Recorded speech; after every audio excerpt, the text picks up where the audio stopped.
कभी मायावती के खास सिपह सालर तो कभी बीजेपी के कैबिनेट मंत्री रहे।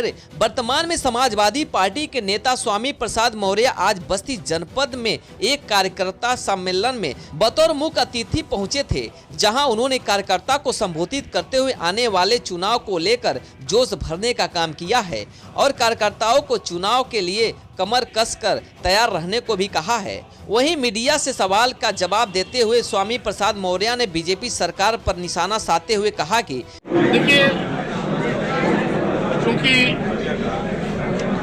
सही मायने में आज बैलेट पेपर वोटिंग को लोग ज़्यादा सही मानते हैं।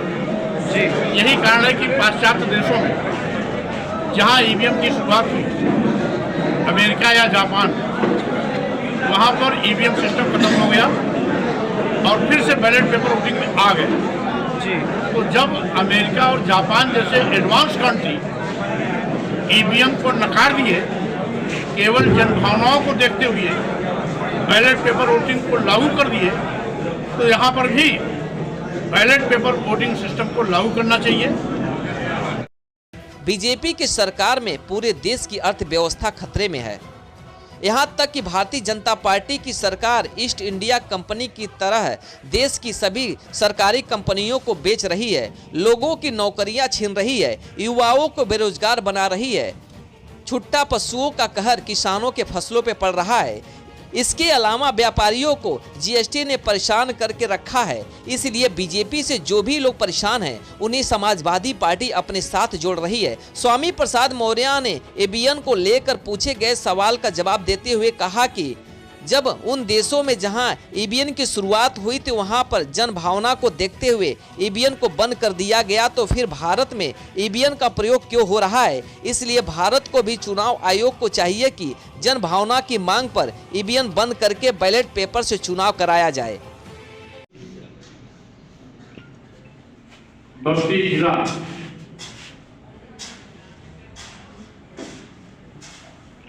इस पूर्वांचल का एक ऐसा जिला है जिसने अधिकतम सीटें जीत करके समाजवादी पार्टी की झोली में डाली है, जिसके लिए हमें आपकी मेहनत, आपकी संगठन और आपकी रणनीति पर पूरा भरोसा है। और फिर जहां चौधरी साहब श्री राम प्रसाद चौधरी जी बैठे हुए,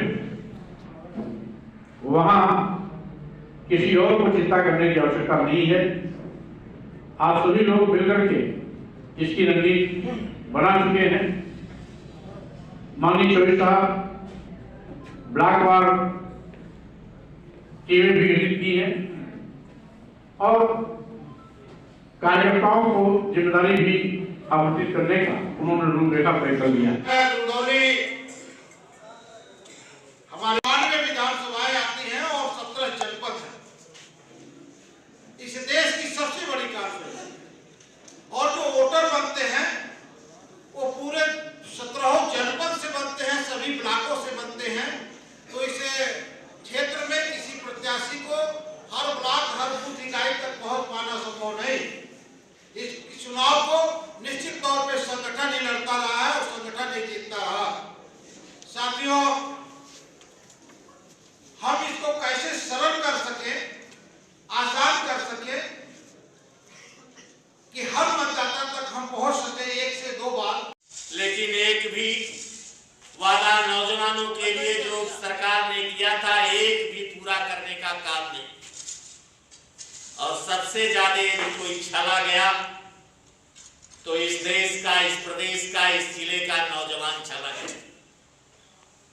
आज बेरोजगारी की जो हालत है, वो इस देश प्रदेश के किसी भी व्यक्ति से छिपा नहीं।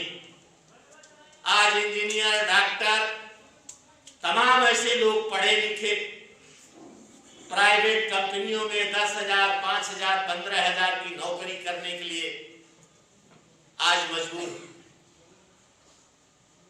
हम इस नाते कह रहे हैं कि पढ़े लिखे लोग लोगों के बीच में आपको जाना है और ये सच्चाई है, कुछ बहुत नहीं कहना। आपका आदरणीय अखिलेश यादव जी का, आदरणीय मौर्य जी का, जो हमारे उम्मीदवार हैं श्री करुणाकांत मौर्य जी, एक समाजवादी पार्टी का संदेश यदि सचमुच जिस तरह से आप इस मंच पर वादा कर रहे हैं, यदि सचमुच आप उन गांवों में, उन क्षेत्रों में, क्योंकि इंडिया में पेपर से चुनाव ज्यादा सही है, ईवीएम में गड़बड़ी की आशंका भी बनी रहती है। ब्यूरो रिपोर्ट, भारत न्यूज, बस्ती।